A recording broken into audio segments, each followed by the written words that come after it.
Nung matagpuan ako ng aking mga kasamahan, mga minamahal, wala na po akong pulso. Wala na po akong buhay, mga minamahal. Ang sabi ng kapitan sa akin, alam mo bang patay ka na?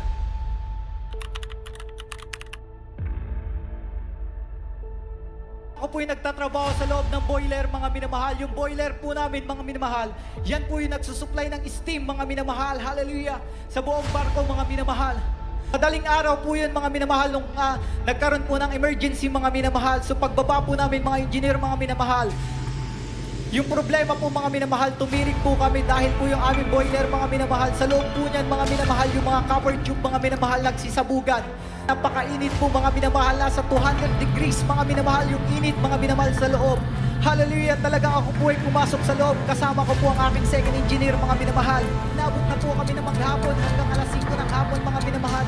Lumabas po yung aking second engineer at yung isa ko po boiler, mga minamahal, na kasama. Iwan po ako, mga minamahal, sa loob ng boiler, mga minamahal, na nagtatrabaho. Paglabas ko, mga minamahal, talagang bigla lang po ako nag-blackout, mga minamahal. Sa pagka-blackout ko na yan, mga minamahal, lumipas po yung oras, mga minamahal, na wala pong nakakakita sa akin. Nung matagpuan ako ng aking mga kasamahan, mga minamahal, wala na po akong pulso. Wala na po akong buhay, mga minamahal. Meron po akong isang kasamahan na lagi ko pong sinyesyeran, mga minamahal. Lagi niya rin po akong nakikita, mga minamahal, bago po ako magtrabaho.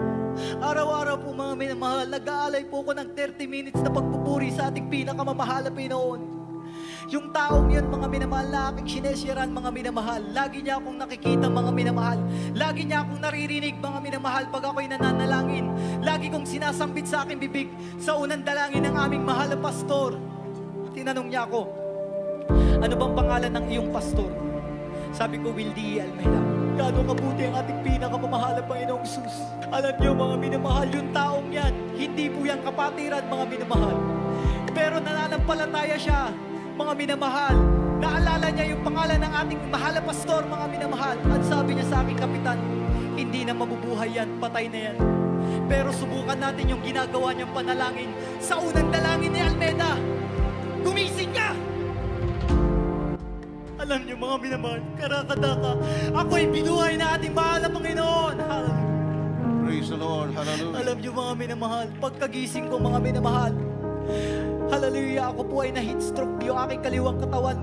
Hindi ko po yan maigalaw, mga minamahal. 3 weeks before, mga minamahal, bago ako ma-check ng doktor, mga minamahal, bago po ako ma-check up sa Singapore po, last June to, mga minamahal. Pagkakita po sa akin ng doktor, ano ang sabi ng doktor sa akin? Paano sa mga oras na ito ay ikaw ay buhay pa? Dehydrated po ako. Wala na pong minerals yung aking katawan, mga minamahal. Wala na rin pong oxygen, mga minamahal. Sabi ko lang po sa doktor, Dok, pauwiin mo ako ng Pilipinas. Nandun ang aking manggagamot. Hallelujah. Pumirma po ako ng waiver sa Singapore, mga minamahal. Pagdating ko nga po sa Pilipinas, mga minamahal, kinabukasan, Miyerkules, gawain po natin, mga minamahal. Ako po ay dumalo, mga minamahal. Bagamat nanghihina ako, mga minamahal, sinikap kong papurihan ang ating pinakamamahal na Panginoong Isus nung araw na yan, mga minamahal, ng araw ng Miyerkules. Habang ako'y nagpupuri, mga minamahal, yung kalakasan, kalusugan, unti-unting binabalik na ating pinakamamahal na Panginoong Isus. Amen. Praise the Lord. Na-confine po ako. Tines po ako, mga minamahal. Nagtatlong doktor, mga minamahal. Tatlong yung doktor yung nagsasabi sa akin, mga minamahal.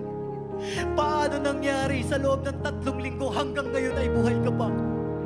Ang iyong internal organ ay tinamaan. Ang iyong puso ay may damage din. Ang iyong utak ay lumiit.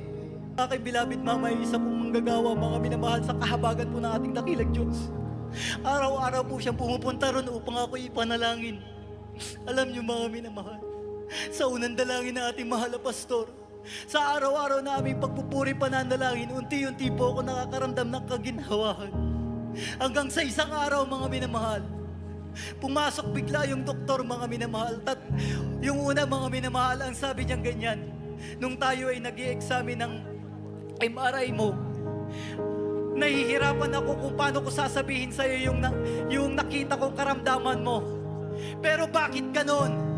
Makalipas lang yung 3 araw, wala na yung findings ko. Gaano kabuti ating pinakamamahal na Panginoon.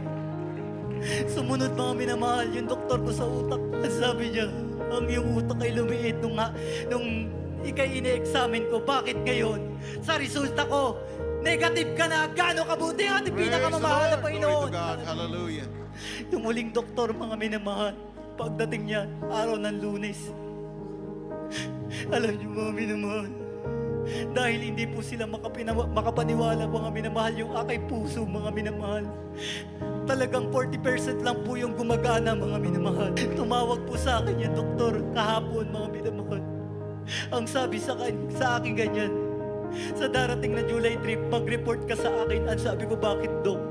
Himala sa lahat ng himala ang nangyayari sa'yo. Sabi ganyan sa akin, bakit? Dahil magki-clearance ka na, fit to work ka na ulit. Gaano kabuti ang ating pinakamamahal na The Panginoon. Lord, glory Mga to minamahal. God.